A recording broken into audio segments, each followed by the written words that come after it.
What are we doing if we ain't moving? Hey. Take one. I've been waiting for you to go now, so we can start. Let's go! Let's go! Beanie Talks! Woo! Yeah! Beanie Talks! Beanie Talks! Woo! Yeah! All right! Hello, everybody. Welcome back to Beanie Talks. Thank you so much for stopping by as we finish our series, Afterlife. So, as you just saw in that first clip, that was my sister, and I know that a lot of you have siblings too, and it's kind of a blessing and a curse. The blessing is that you can blame them for stuff. Like, if I haven't done the dishes, I'll just blame Naomi. Let's go! When we're young, we don't want any of this negative emotion to fall on us, and that's why we say, she did it, he did it, it wasn't my fault. We focus immediately on the fault or the consequences that will land on us. Now, to get a little deep here, can you remember the last time you felt guilty? Did you lie to someone? Did you cheat on something? Did you linger on a website for a little too long?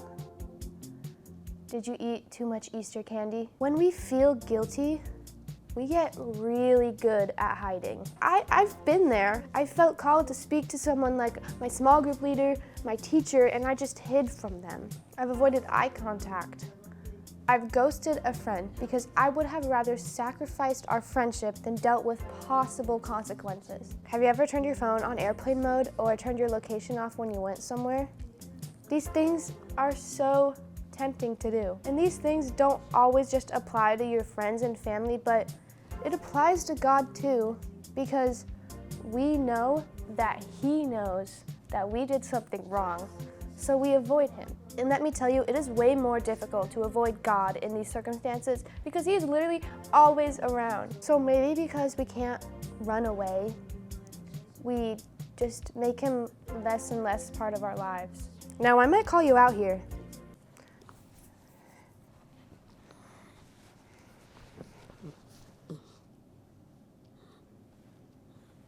Have you ever caught yourself listening to your voice while you're worshiping more than the actual reason you're worshiping? Or have you used school or sports just as an excuse to avoid going to church or going to youth group? No matter what it is, we let our guilt get in the way of our faith. We're going to talk about an example of this in the Bible. And as part of our Easter season, we've been talking about afterlife, your life after finding Jesus. And let me tell you this. Imagine seeing someone you know who passed away just casually walking in front of you. That's freaky. Just normally doing their thing, everything's fine. What the heck? So many people's lives were changed after seeing Jesus resurrect, but we're just gonna focus on Peter. Peter was a close friend to Jesus.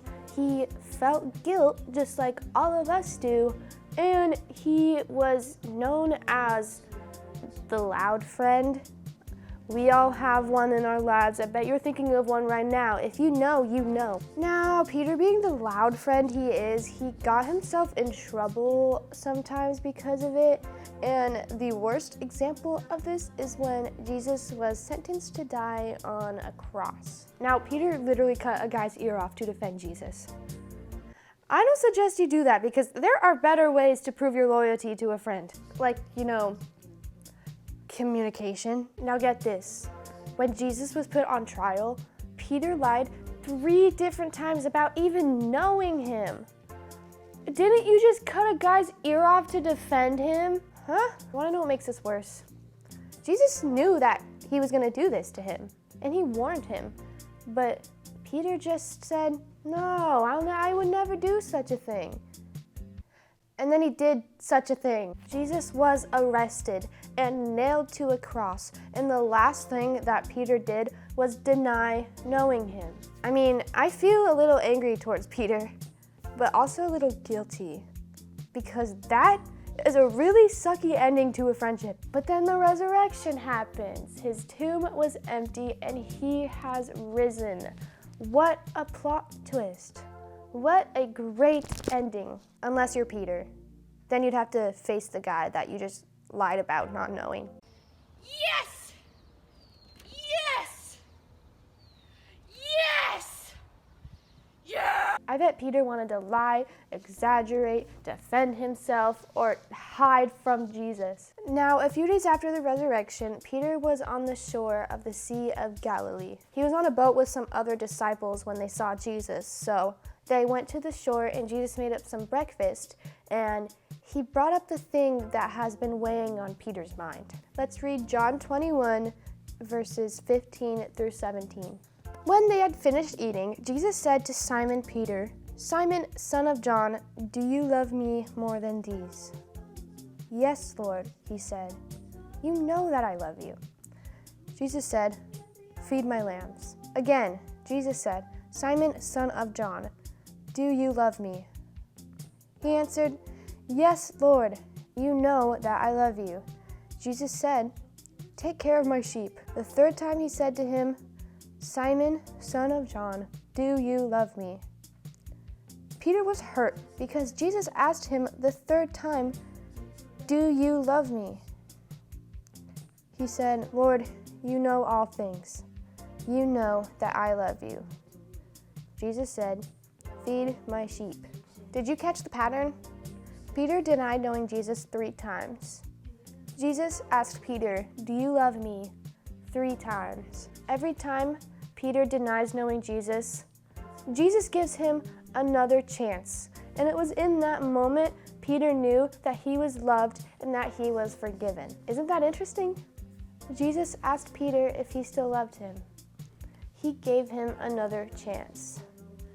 Peter gave up on himself, but Jesus didn't. When you constantly hold grudges on people, it makes you see them in this negative light, and it makes you feel this pit of anger, and it's not nice. You don't like holding grudges against people. That's why it's just so important to forgive others. Ephesians 4:32 says, "Be kind and compassionate to one another, forgiving each other, just as in Christ forgave you." This is exactly what Jesus was doing.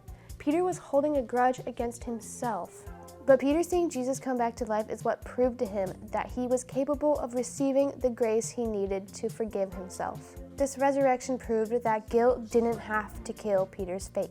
Grace destroyed his guilt and fueled his faith. Because of grace, Peter was no longer controlled by guilt. Because of grace, Peter accepted the love that Jesus offered him. Because of grace, Peter preached around the world about the same grace that changed his life. Because of the resurrection, Peter knew that he was forgiven. Now, you might have had something on your mind that made you feel guilty throughout this message. And if you had something lingering around, I want to tell you these things. Get real about guilt. Where do you feel it lingering? Be honest with it. Acknowledge it. Journal it or write it down in your notes app. Do the opposite of what guilt may have guided you to do in the past. No matter how much he wanted to, Peter didn't hide from Jesus. So show up to youth group, text your small groups, show up to hang out with your friends. Just keep showing up. Guilt can't change our faith anymore. Now, grace changes our guilt. Now, just talking about his grace is one thing, but experiencing it is so much more. Because of the resurrection, Peter realized that grace is greater than guilt. And because of Easter, you can realize it as well. Again, thank you so much for joining me. We look forward to having you viewing our Beanie Talks throughout the next weeks. So make sure to subscribe to this channel so you don't miss out on any of our amazing Beanie Talks. And I'll see you around. Happy Easter.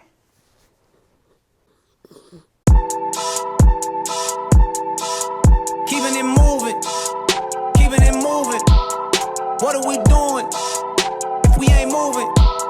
Hey. So many people's lives were changed after seeing Jesus. Okay, so what am I saying? Isn't that interesting?